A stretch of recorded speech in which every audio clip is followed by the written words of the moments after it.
Estamos de volta com o programa O que é o Espiritismo, sempre contando com a brilhante presença de Orson Carrara. O que é o Espiritismo? Que honra falar sobre essa doutrina que nos acalenta o coração, nos explica as razões da vida, Sidney. É um prazer muito grande. Orson, hoje eu gostaria que você falasse de um assunto muito importante. Eu queria que você me falasse alguma coisa sobre o bandeirante do Espiritismo, aquele homem que veio do Rio de Janeiro e foi para Matão e trouxe assim luzes, glórias. E depois, se houver tempo no programa de hoje ainda, quero que você fale do encontro Caiba-Schutel. É com você, Orson. Sidney e amigos do programa O que é o Espiritismo. Esta doutrina é tão abrangente, ela é tão grandiosa, ela é tão maravilhosa que ela tocou o coração de muitos homens e mulheres durante o tempo, desde a sua codificação até os nossos dias. Foram vários nomes que se destacaram na dedicação, foram vários nomes que se dedicaram ardentemente pela sua vivência e pela sua divulgação. Nós teríamos aqui uma multidão de personagens ao longo da história para falar. E falaremos de alguns em outros programas. Mas hoje o destaque é para o senhor Caibar de Souza Schutel, um cidadão brasileiro que nasceu no Rio de Janeiro em 22 de setembro de 1868. E devido a problemas de saúde, recebeu a recomendação médica de sair do Rio de Janeiro em virtude dos mares, dos ventos do mar. E deslocou-se para algumas cidades do interior paulista, passando por Piracicaba, por Itápolis, e acabou por Araraquara, inclusive empregando-se numa farmácia conhecida, de uma rede de farmácias na época do seu original dono, e acabou fixando-se na pequenina vila do Senhor Bom Jesus de Matão, posteriormente elevada à condição de município pela ação dele próprio. Ele, que era farmacêutico, foi órfão de pai e mãe aos 9 anos de idade, bem pequeno, menino ainda, ficou órfão e teve uma vida de dificuldades, mas foi criado pelo avô. E depois formou-se prático de farmácia, inclusive pela experiência do avô, que era também nesta área de saúde, e fixou-se em Matão, aqui instalando a sua farmácia e mostrando toda a sua índole humanitária, preocupando-se com a saúde, preocupando-se com as questões da coletividade, tendo fundado um hospital de caridade, um albergue noturno, trazendo o padre de Araraquara, que ele ia buscar a cavalo, em charrete, em Araraquara, para trazê-lo a Matão, para fazer a missa. Católico fervoroso, a sua mãe teve uma influência muito grande em sua vida. Mas depois conheceu o Espiritismo.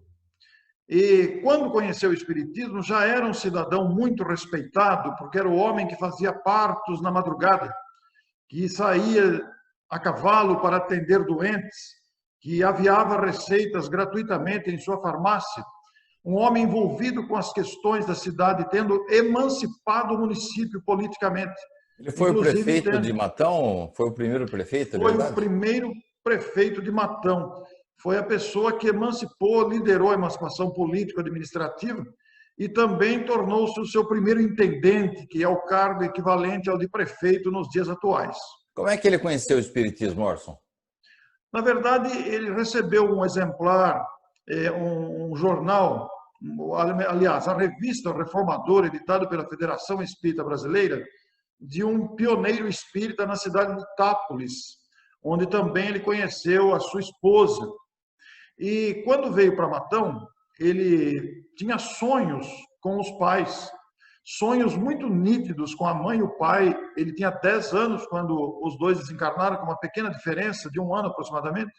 Ele tinha sonhos muito nítidos e tinha muita saudade dos pais.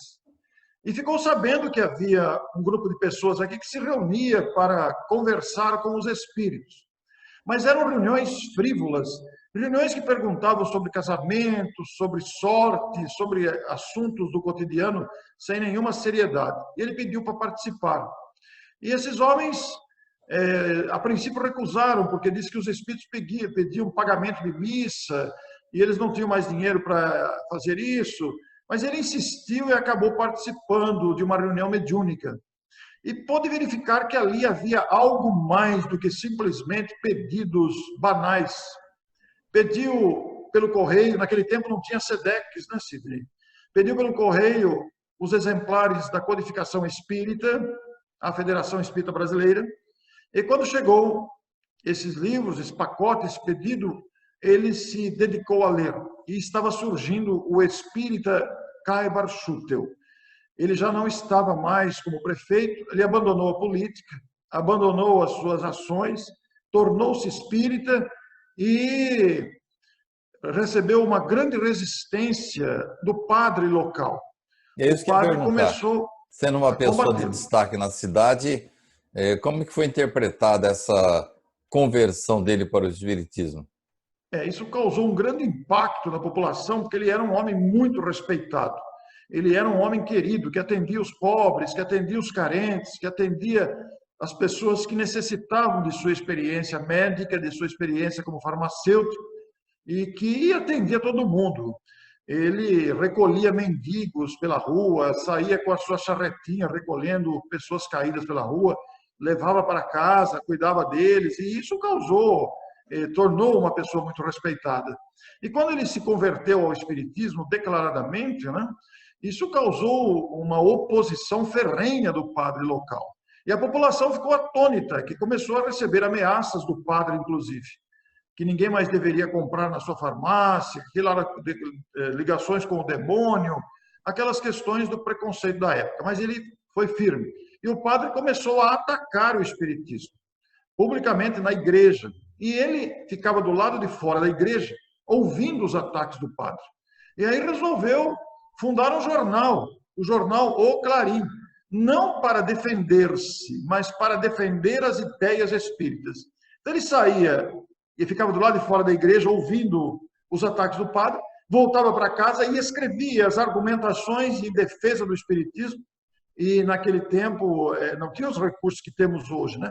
Mas ele importou uma máquina tipográfica manual que era movida com a força do braço e do pé, com pedal, e passou a imprimir ele mesmo o jornal O Clarim e distribuir de manhã na casa dos matonenses. Eu conheci essa pessoas... máquina, Orson.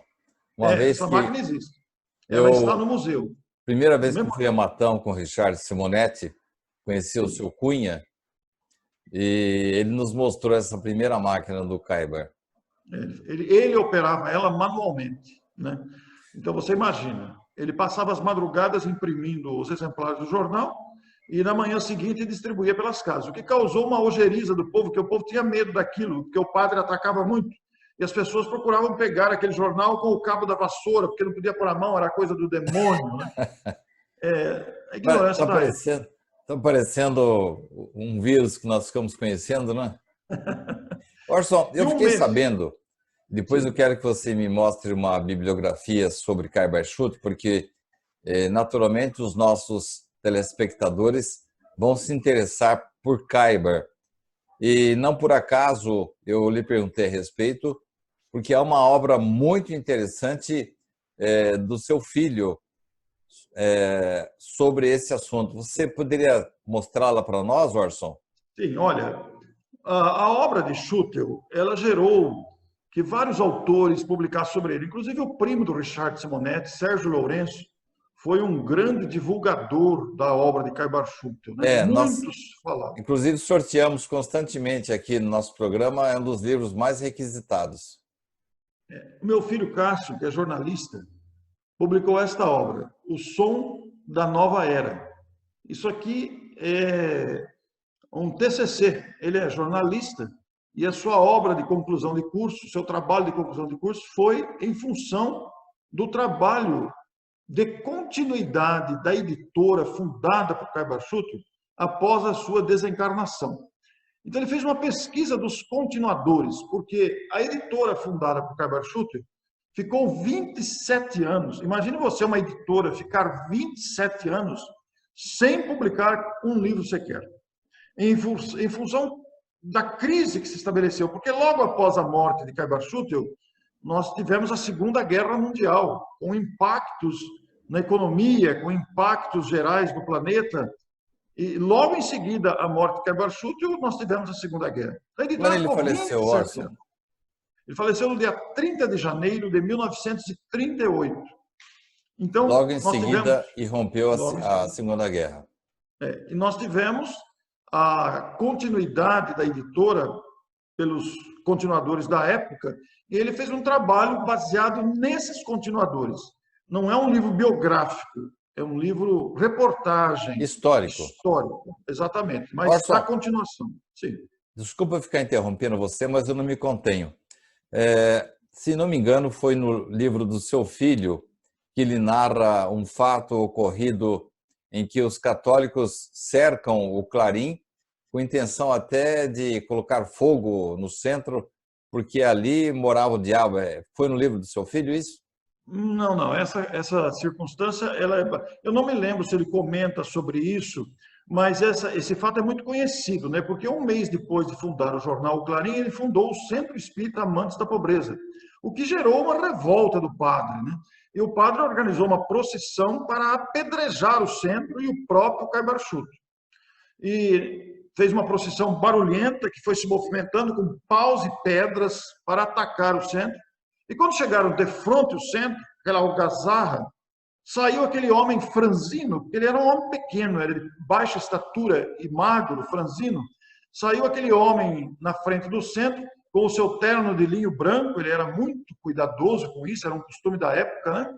E quando as pessoas viram que o homem que o padre queria apedrejar era o benfeitor de suas próprias famílias, que atendia gratuitamente, que socorria os doentes, que fazia tudo, o povo abandonou as pedras e os paus e foram embora. É um episódio muito marcante, relatado por muitos livros. Na verdade, talvez com mais detalhes esteja nesse outro livro aqui, O Imortal Caio Barchuti, que foi lançado. Esse livro é de David Lisenberg, que é um brasileiro também, que morou muito tempo em outro país, e que também fez uma pesquisa biográfica, inclusive com fatos inéditos. Ele visitou museus, visitou bibliotecas, lá no Rio de Janeiro, inclusive, né? Ele fez um levantamento histórico inclusive do nome Schutel. O Cássio já fez um trabalho pós-morte do autor aí. Mas os livros se conectam entre si, porque um continua o outro, estão muito ligados. Tem uma curiosidade, Sidney. Embora sejam de editoras diferentes, os dois são jornalistas, os dois foram trabalhos de TCC, os dois escreveram em épocas distintas e os dois livros foram lançados no mesmo dia. No mesmo dia, aqui em Matão, num evento gigante que nós temos aqui, que falaremos depois, e que criou um momento único, histórico para Matão, né? E a gente fica muito feliz com tudo isso, porque não deixou de ser mais uma homenagem ao grande benfeitor, que também fundou a conhecida Revista Internacional de Espiritismo, que você participa como articulista, inclusive, né? Muito bem.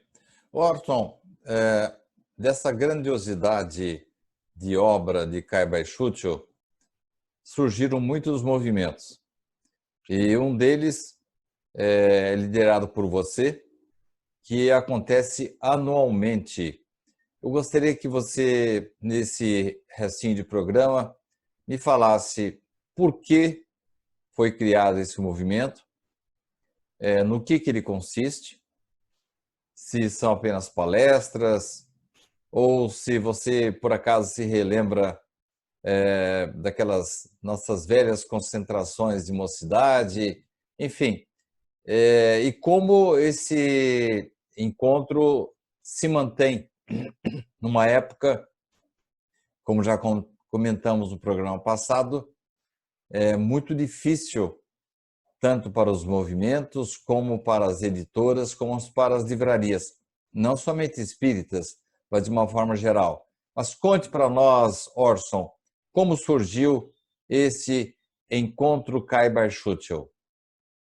Sidney, o encontro anual Caibar-Schutel, que, como o próprio nome diz, ele é anual, ele surgiu no retorno de uma viagem fretada em que fomos participar do encontro Chico Xavier na cidade de Guaxupé.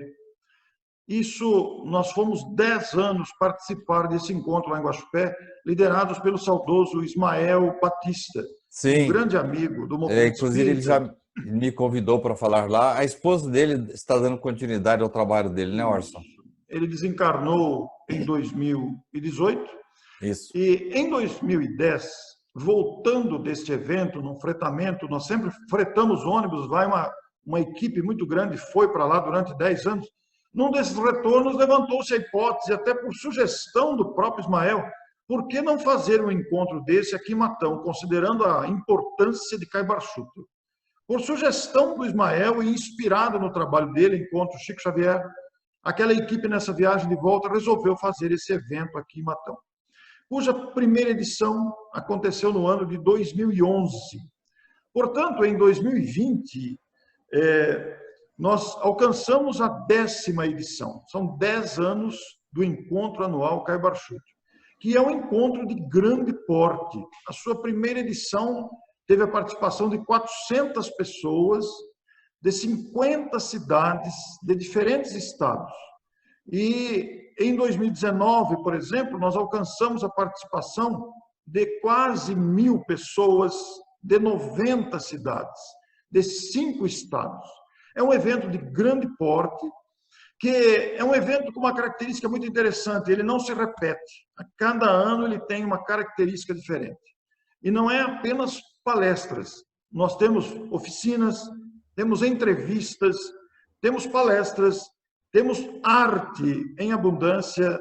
Quando eu falo em abundância, não é em exagero, mas sempre presente a arte espírita de maneira variada e com detalhe. Crianças também têm vez e jovens também. Então, tornou-se um evento tradicional. Este ano de 2020, com a ocorrência da pandemia que recomendou evitar-se aglomerações, nós o fizemos virtual. Ele não ocorreu presencialmente em setembro. Mas a ideia é que a cada ano ele se apresenta diferente. Ele se renova, é um evento que auto se renova. E a grande característica dele é ser diferente a cada ano. E o Eu já objetivo dele... participei, Sim, recebendo um convite seu, já sim. participei de um encontro desses. Você abriu espaço para eu mostrar os meus livros na época e eu fiquei surpreso. Eu me reencontrei com aqueles velhos encontros nossos de jovens e mocidade Sim, sim. espírita de que participamos. Senti aquele ambiente fraterno, aquele calor gostoso do encontro de criaturas que levam o espiritismo com seriedade. E eu sei que há a presença de famílias inteiras, né? Em Isso mesmo. que os casais vêm com os filhos. Encontrei grandes amigos de outras cidades e eu entendo, Orson, que é um trabalho espetacular, glorioso, que precisa ser mantido a todo custo, Orson. Mas me fale um pouco mais, Orson, com mais detalhes. Então, Quando pois a é. pessoa entra nesse encontro, ela faz uma inscrição ou ela faz inscrição com antecedência e aí ela participa de várias oficinas, palestras. Você falou que temos também artes, né? E eu, na vez que eu fui, você abriu um espaço para eu expor os meus livros e me dá assim mais detalhes, Orson, porque esse programa vai ser repetido várias vezes, vai ser reeditado e sempre será uma oportunidade, uma motivação para pessoas do Brasil e fora do Brasil que vão com certeza acompanhar o nosso programa. Ele sempre acontece no mês de setembro, Orson?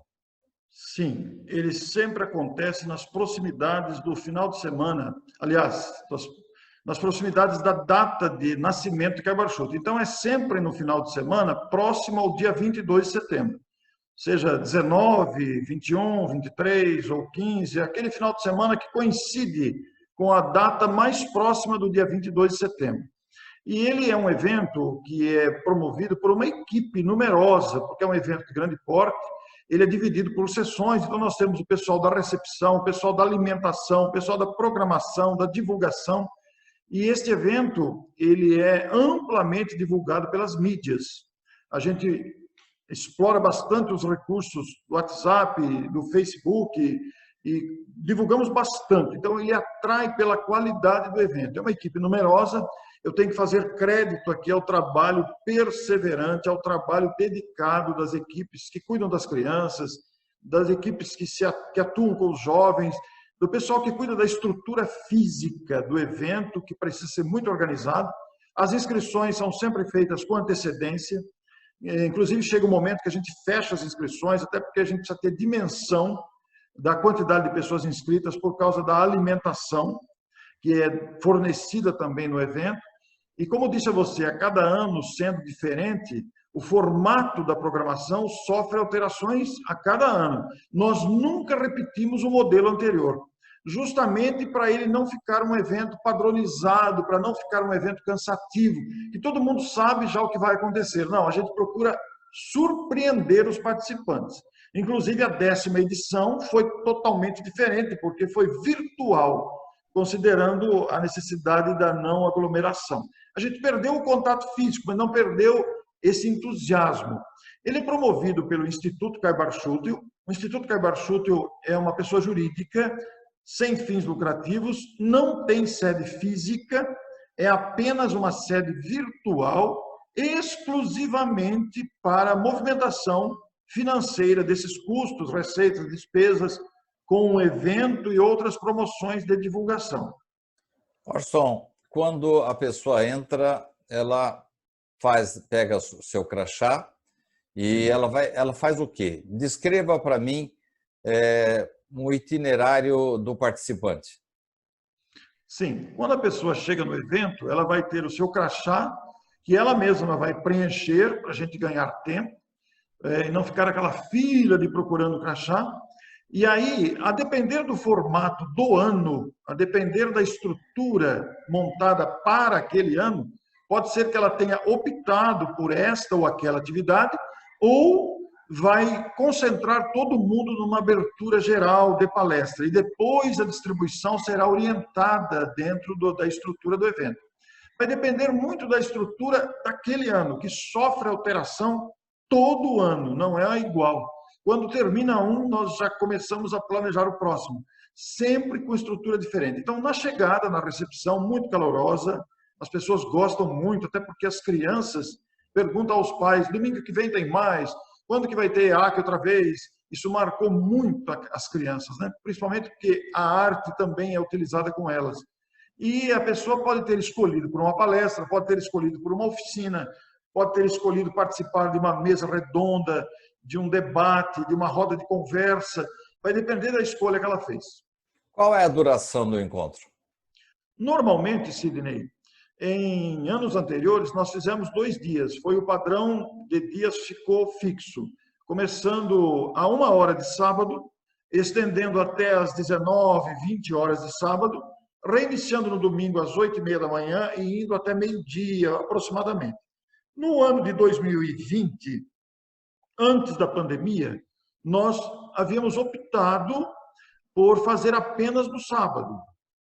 E as atividades seriam realizadas numa universidade, com 15 salas simultâneas de roda de conversa, onde compareceriam em cada sala 2 palestrantes e um intermediador. Mas não foi impossível por causa da pandemia, porque você imagina pessoas conglomeradas dentro de uma sala, 100 pessoas. Nós tivemos que desistir do modelo.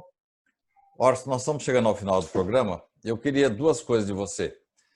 Se existe assim um telefone, um e-mail, um site padrão que as pessoas possam se inscrever para os futuros encontros, né? Porque esse programa aqui ele é atemporal, ele vai ser exibido em várias épocas de cada ano, o contato. E depois eu quero que você encerre o programa de hoje mostrando uma obra importante de Kai Bar-Schuch, que eu sei que você tem em suas mãos aí. Sim. Sidney e amigos telespectadores, internautas e ouvintes, toda a programação do evento, todas as informações do evento, normalmente constam do site institutokaibarschutel.org. Lembrando que é Cair Bar e Schutel, S-C-H-U-T-E-L. Mostra Então, o livro que você tem para isso. comentar conosco nesse finalzinho, que a pessoa vai ver como é que se escreve o Kaibar. Exatamente. institutokaibarschutel.org, onde nós postamos todas as informações passadas e futuras, o acervo das fotos, está tudo lá, e as informações do próximo evento. E este livro teve uma repercussão muito grande para o público, talvez a obra mais clássica de Kai Bar-Schutel. E aqui está como se escreve o nome aí, dele. perfeito, perfeito. Kai Bar-Schutel. Kai Bar-Schutel. Então é Instituto kaibarschutel.org.br, não é isso? Não, sem o BR, sem o BR. Ah, sem o BR. É .org. Então, este livro é o livro mais clássico de Kai Bar-Schutel. Agora, você me perguntou no começo por que surgiu o evento. Para homenagear esse grande vulto da literatura espírita, mas mais do que a literatura, o exemplo de amor ao próximo que esse cidadão deu para o Brasil e para o mundo, pela sua renúncia, pela sua dedicação, pela sua fé ativa. Ele baseou todo o seu trabalho em dois pilares fundamentais: a imortalidade da alma e a fé raciocinada. Orson, mais uma vez, recebemos uma aula, você sempre com esse verbo gostoso, fácil, didático, e os seus olhos brilham quando você fala de Kai Bar-Schutel, fala da doutrina espírita, fala do livro, fala desses encontros. Quero agradecer, Orson, mais uma vez a sua participação e dar o seu alôzinho final, porque, afinal de contas, mais uma vez eu passei o programa inteiro aqui perguntando o que é o Espiritismo, embora, brincadeiras de lado, a vinda, a trazida de Kai Bar-Schutel, sem dúvida, faz parte dessa resposta, não é isso, Orson? Olha, a vida e o legado de Kai Bar-Schutel respondem o que é o Espiritismo, porque conseguem disseminar em nós entusiasmo pela vida, a fé na existência de Deus, seu amor por todos nós, que ele, Kai Bar, viveu com tanta ênfase, com tanta dedicação. Muito obrigado a você, muito obrigado aos amigos que nos assistem, muito obrigado, Kai Bar-Schutel. E obrigado a você pela audiência. Na semana que vem, estaremos de volta com mais um programa O que é o Espiritismo? Até lá.